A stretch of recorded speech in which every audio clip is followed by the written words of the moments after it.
Hello, this is Mike. Hey, this video is going to be about overkill on the rebar. As you can see, it's 12 inches on center inside a crawl space on a residential house. So this is basically a basement that nobody's ever going to use. And we're going to just talk a little bit about that. This is part two. Part one was us doing the garage floor. Now, again, overkill on the rebar in that. And if you want to voice your opinion on that, I'll leave a link for that video at the end of this one so you can go check that one out. Now, on this foundation, this is a house foundation we're pouring right now. It's not going to be a regular basement. It's only going to have about 3 feet 6 inches of height after they put the floor joists on, get the first floor deck on. You can kind of see the notch if you look around the outside of the concrete wall at the top, how they kind of notched it. So there's a couple inches of a lip there, or a ledge. That's where the floor stringers are going to sit, on that ledge. And then, they'll put plywood over them, and that's the first floor of the house. So again, crawl space here. They'll just do some utilities down here, some plumbing, and then that's basically it. No one's ever going to be down here. It's probably even a summer home, being on the ocean here in Maine. So why did the engineer spec so much rebar in a 4-inch thick concrete floor that's a crawl space?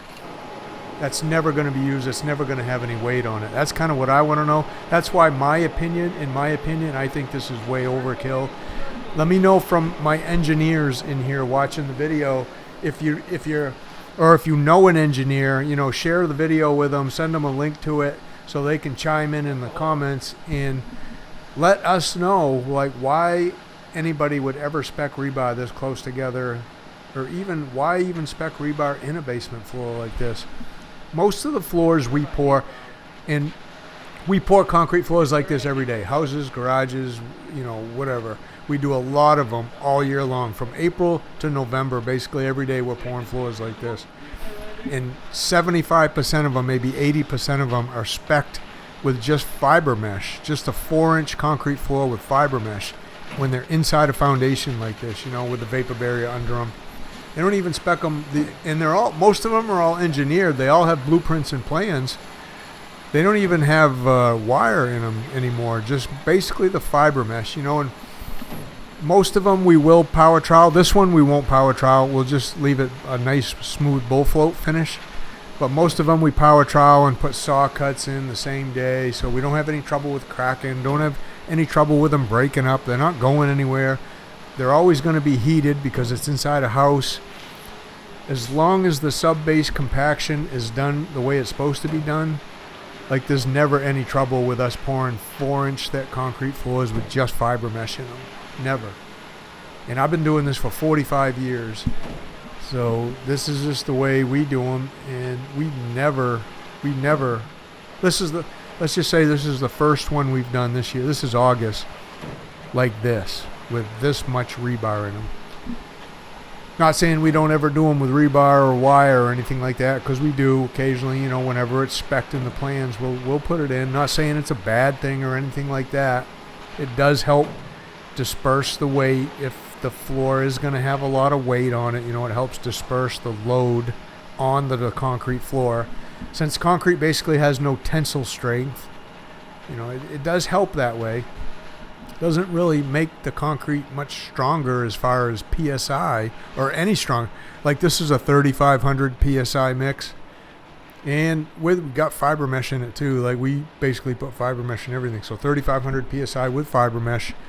Now, putting the rebar in it, that doesn't really make it a 4000 PSI concrete. It just helps if you do put a heavy load on it and the floor does crack. It's going to help hold that floor together, help hold that crack tight. So in that way, it's always a good thing. If you're worried about that, then, fine, go ahead, buy it, lay it all out, tie it all together, and put it in there.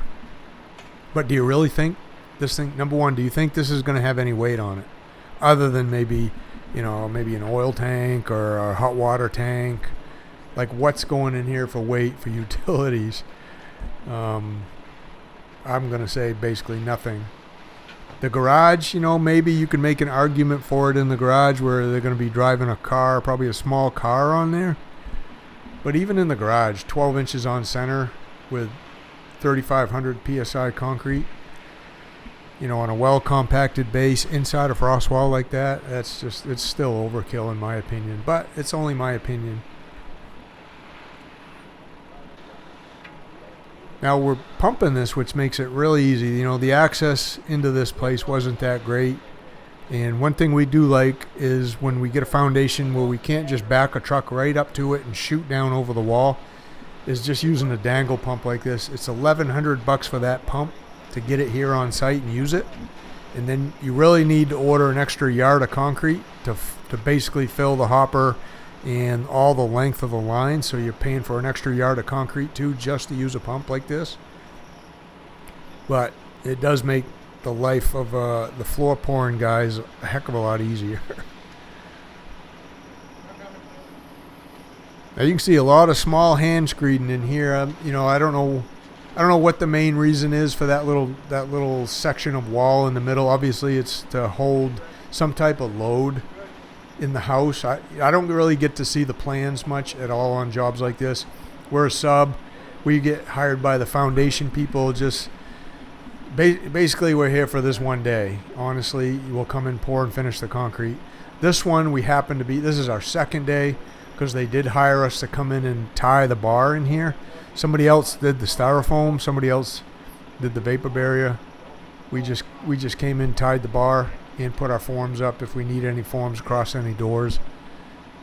So, you know, I don't really get to look at the plans very much. I don't know what's going in here. I'd say with where the pump operator is kneeling right there, that section, that really thick section, is probably for a fireplace. That I'm pretty confident about because we see that a lot.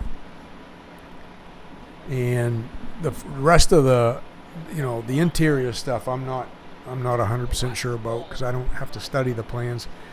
You know, the notch in the wall all the way around the perimeter of the wall up top there, I know that's for floor joists because we see that a lot too in these foundations. Whether it's in a full foundation like this, a full foundation that has 8-foot walls where they're having a basement, or crawl spaces like this. You know, a lot of guys, instead of setting the floor stringers on top of the wall, they like to have that notch in it. And for the guys doing the foundation, that's a little bit of a pain in the butt. Like a lot of them will either build a little plywood form to set inside the forms, or they'll use styrofoam in there and just secure that styrofoam in there when they pour the walls, and then they'll just rip the styrofoam out and that creates the notch. But you can see the garage. Now we did that first because we do have to power trowel that, so we want it there setting up while we're doing the house floor. And the house floor, we're just going to try to get it as good a bull float, as smooth as we can with a bull float, which we can usually do a pretty good job. That gives you a really good angle of what they get to look at. That's the ocean right there, even though the sun's coming up, so the glare on the water makes it kind of hard to see the water, but that's the ocean sitting right there. That gives you a really good idea just how close together all that rebar is. We've been using a lot more of that fiberglass rebar too. That I don't mind as much. That pink bar is really light. It comes in bundles, 20 feet long. It comes in bundles of either 20 or 25, and one guy can easily pick up 25 bars in that bundle and, you know, move it around. So in that way, that stuff works really nice. It lays out fast, ties together fast, you know, just like the other stuff does. About the only thing that's really different about it, when you're pouring the concrete like this, it does tend to want to move left or right. You know, as you're pouring the concrete out of the pump like this, it has a tendency to want to move a little bit because it's so light. So you just have to keep an eye on that if that's going to matter. Here it doesn't really matter too much because the way we got it tied, it's kind of right up against the concrete wall, so it can't really move too far one way or the other.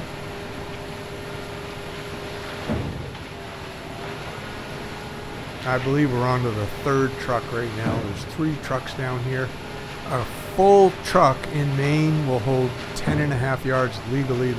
These trucks will hold a little bit more concrete than that, but they can't drive over the roads with more weight on them than 10.5 yards. And remember, a yard of concrete is about 4,000 pounds in general. You know, maybe a little 100 pounds or so one way or the other, depending on the mix. But it's about 2 tons per yard.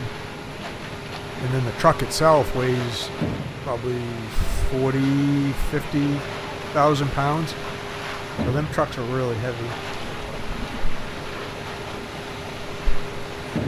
Now I want to know, again, let's comment in what you think about having to tie rebar that close together.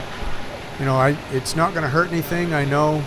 It's probably not like crazy expensive based on the price of what the whole house is going to be like or anything like that. I just want to know your comments. Is it really necessary? Like, could they have just gone 2 feet on center or 18 inches on center, or even 3 feet on center with the rebar, you know, and spec the 3500 PSI with fibermesh? Like, wouldn't that have been enough? There's no, though, anything load bearing is sitting on concrete. There's a footing that's going down the center of this long way. Like right where I'm shooting that wet pad right now, there's already a concrete footing underneath the concrete floor. This one has a center beam in it going down this center of the long way. You can tell by the notch in the concrete wall. The beam's going to set in that notch, and then the floor stringers, they'll run left to right here across the floor beam. So that part of the house, the weight from the house is sitting on that. You don't really need the rebar in the floor for that. So what is it for?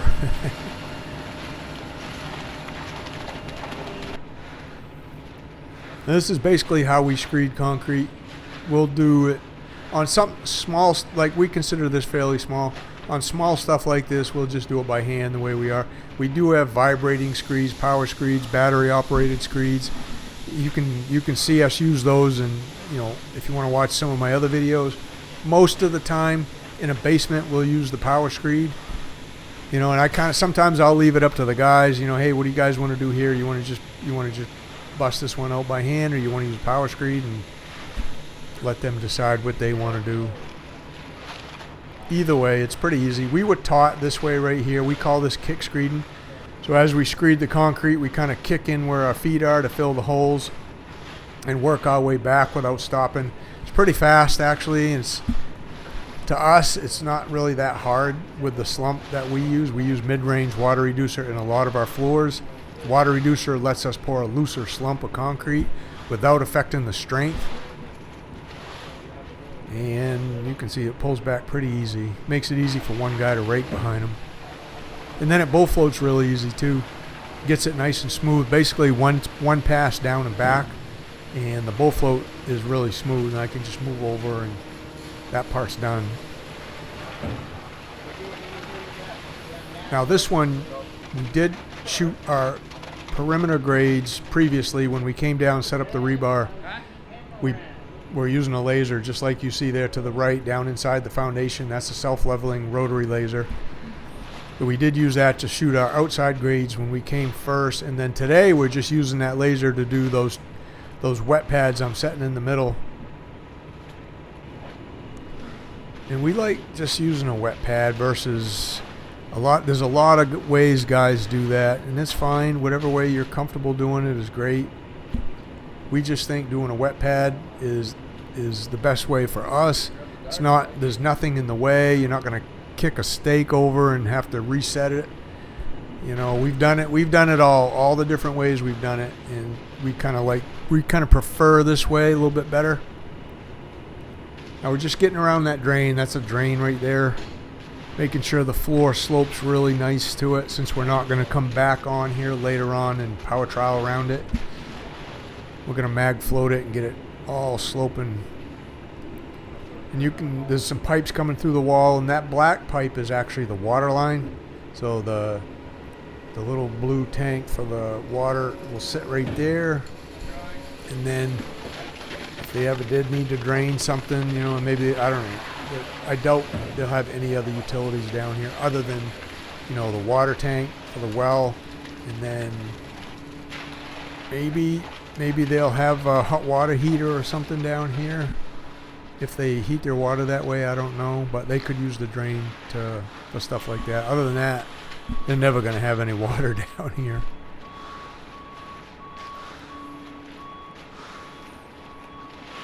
Now to us, that screeding that way is really easy. When we score like that, Darren and I each watching the end of the screeds. When we score, that means we're good. We can keep moving backwards. You can see we move backwards about 6 to 8 inches every single time we We pull that thing. You can do it any way you want. That's just the way we like to do it. And those grooves, those divots, whatever you want to call them, from the screed that we leave behind, they bull float out really easy. They're not really that deep. So I can just pull down, push down, pull back, and it's all filled in really nice. And then when we bull float, like, we're really fussy about bull floating most of the time. We want to make sure it's really nice and smooth. That's the last phase that we leave the floor at before we power trowel in most cases. And it just makes power troweling so much easier.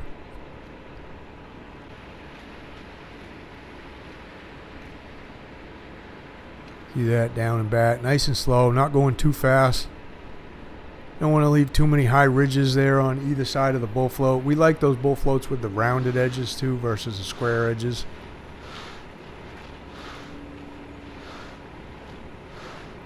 And once we get down to here, we'll get rid of that long screed. We'll kick a couple guys out, get them out of the way, and then basically one guy kind of takes over, uses the small screed, and then he'll bull float and finish up, fill in his foot tracks, jump out the ladder, and then it's kind of just clean up, and then it's a waiting game, waiting for the concrete to set up, especially up in the garage. So again, if you want to learn how to do what we do, join the Concrete Underground. That's my training. That's a link for that down below. If you want to see part 1, link for that will be here popping up. You can check that out. Thanks for watching. We'll see you on the next one.